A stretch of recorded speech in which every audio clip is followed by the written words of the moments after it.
ایک مرتبہ ایک صحابی کی زبان سے الفاظ نکل گئے ما شاء اللہ و ما شئت، جو اللہ چاہے اور جو آپ چاہیں، فوراً ٹوک دیا اجعلتنی للہ ندن، کیا تم نے مجھے اللہ کا مد مقابل بنا دیا ہے؟ یہ وہ ند ہے، وہ لفظ لا ضد لہ ولا ند لہ ولا مثل لہ ولا مثال لہ ولا مثیل لہ.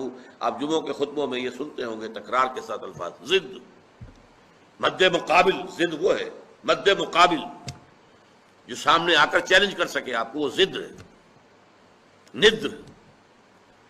تو اجعلتنی للہ ندن، تم نے مجھے اللہ کا ند بنا دیا، مد مقابل بنا دیا. مشیت صرف اللہ کی ہے، وہ جو چاہتا ہے ہوتا ہے. میری مشیت، اگر میری مشیت سے کچھ ہو سکتا تو ابو طالب ایمان لائے بغیر دنیا سے کبھی نہ جاتے. کتنی محبت تھی حضور کو ابو اپنے چچا سے، کتنے احسانات تھے ابو طالب کے حضور کی گردن پر. ایک آہنی فصیل بن کر کھڑے رہے ہیں، پروٹیکشن دی ہے.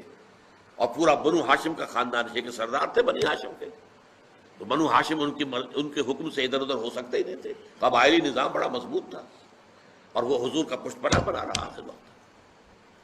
آخری وقت بھی حضور نے فرمایا ہے چچا جان میرے کان میں ہی کہہ دیجئے الفاظ اشہد ان لا الہ الا اللہ واشہد ان محمدا عبدہ ورسولہ، میں اللہ کے ہاں جا کے گواہی دے سکوں گا کہ یہ ایمان لے آئے تھے.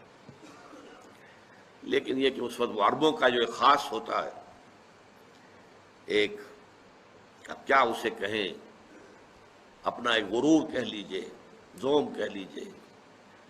کہتے کیا ہے کہ بھتیجے مجھے خوب معلوم ہے کہ تیرے دین سے بہتر کوئی دین نہیں ہے، لیکن میں یہ نہیں چاہتا کہ عرب کی عورتیں تانا دیں کہ ابو طالب جو ہے موت سے ڈر کر ایمان لے آیا. اب موت میرے سرانے کھڑی ہے، اس وجہ سے اس وقت تو ایمان نہیں لاؤں گا. یہ لیکن بہرحال حضور کی مشیت پر معاملہ اگر طے ہوتا تو ابو طالب اس دنیا سے بغیر ایمان لائے رخصت نہ ہوتے.